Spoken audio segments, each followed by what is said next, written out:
Hey, my name is Sydney, and I chose to use football as my communication analogy.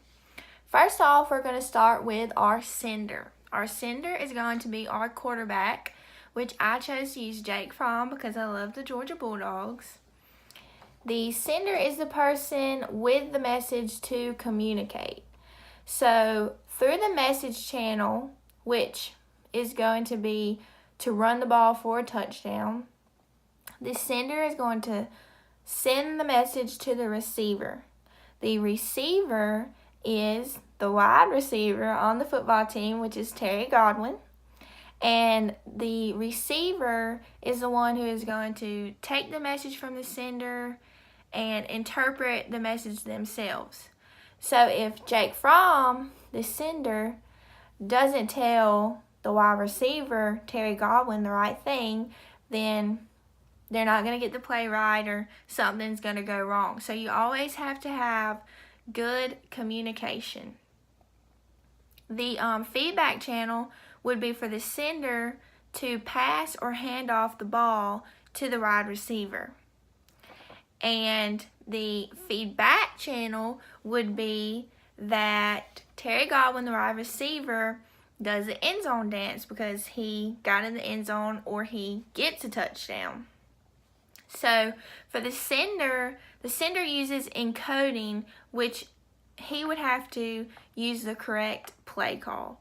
Jake Fromm is going to have to listen to what his coaches are saying and tell Terry Godwin, the receiver, the right thing in order for everything to work out. For decoding, the receiver is going to have to run the route. So Terry Godwin is going to have to know the correct thing to run the route. And in order for him to do that, he is going to have to listen to the sender, which is Jake, and interpret that right and do the play. There's always going to be noise. So noise would be things such as the coaches, players, music, the crowd, everyone screaming. It could be very distracting.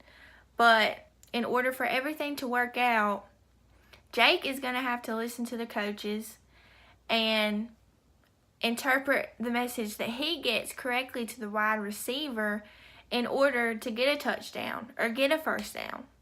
And so I think that goes very well with communication in general because we have to listen to one another, know how to interpret their message and do it correctly. The verbal things that would be used during this communication would be things such as words, the play name, things such as that. The nonverbal things would be like the gestures, the play sign, anything like that. So you have to have all of these aspects when doing good communication. So thank you.